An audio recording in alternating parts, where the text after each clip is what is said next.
राज्यसभा में आज जमकर हंगामा हो गया। दरअसल राज्यसभा के सभापति जगदीप धनखड़ ने सदन में ये जानकारी दी कि कल कांग्रेस के सांसद अभिषेक मनु सिंघवी जिस सीट पर बैठते हैं, राज्यसभा की सीट नंबर 222, वहां से नोटों की गड्डी बरामद हुई है। अब बड़ी खबर यह कि राज्यसभा में ये जो नोटकांड हुआ है, इसको लेकर कांग्रेस ने जेपीसी की मांग की है।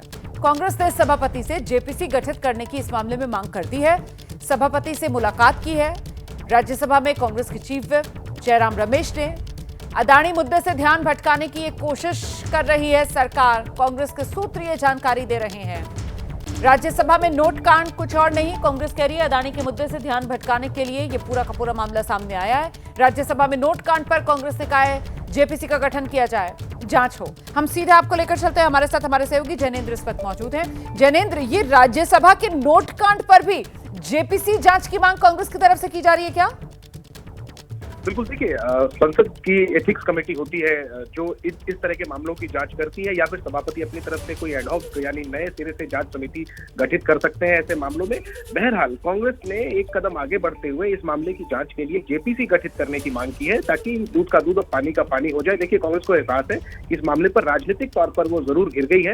ऐसे में कांग्रेस चाहती है कि जो जांच कमेटी हो उसमें उसके भी सदस्य हो, ताकि जो तथ्य है इस मामले के वो सामने आ सके और कांग्रेस पिंड छुड़ा सके जो आरोप उस पर लग गए हैं अचानक से। कांग्रेस के चीफ व्हिप जयराम रमेश ने सभापति जगदीप धनखड़ से मुलाकात की और कहा है कि इस मामले में अगर आपको केंद्रीय एजेंसियों की भी जरूरत पड़े, उनसे भी जांच करवा लीजिए। कांग्रेस सोर्सेज ये दावा कर रहे हैं कि ये कोई बड़ा मामला नहीं है। 50,000 रकम अगर किसी सांसद की जेब में है भी तो भी वो कोई अपराध नहीं है, लेकिन कुल मिलाकर ये सारी एक्सरसाइज की गई है अदानी मामले से ध्यान भटकाने के लिए। बहरहाल देखना यही है कि इस मामले की जांच जो है वो कौन सी कमेटी करती है और जांच कब शुरू होती है। कांग्रेस की कोशिश ये है कि जल्द से जल्द जांच हो, ताकि जो उस पर आरोप लगे हैं उसमें तथ्य सामने आए, तो कांग्रेस को लगता है कि फिर जो अदानी का मुद्दा है वो फिर से वो केंद्र में लाने में कामयाब। बहुत शुक्रिया जैनेन्द्र इस तमाम जानकारी के लिए। तो कांग्रेस की तरफ से कहा जा रहा है कि ये सिर्फ और सिर्फ अदानी के मुद्दे से ध्यान भटकाने के लिए ये नोटकांड वाला मामला जो राज्यसभा में आया, और इसको लेकर कांग्रेस अब खुद आक्रामक तरीके से कह रही है जांच करवाइए, जेपीसी का गठन कीजिए इस नोटकांड में भी। हालांकि नोटकांड वाला खुलासा किस तरीके से आज इसकी जानकारी राज्यसभा के सभापति की तरफ से सदन को दी गई है, इसके बारे में जो डिटेल्स उन्होंने साझा की, जरा सुनिए पहले।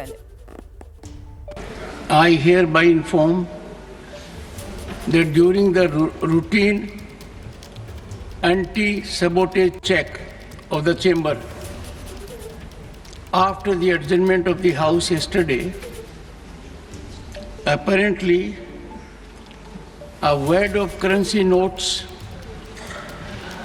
was recovered by the security officials from seat number 222, presently allotted to Shri Abhishek Manu Singhvi, elected from the state of Telangana for the term 2024 to 2026.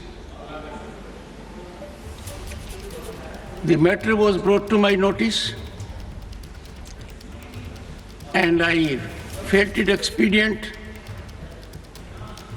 as per practice and ordainment,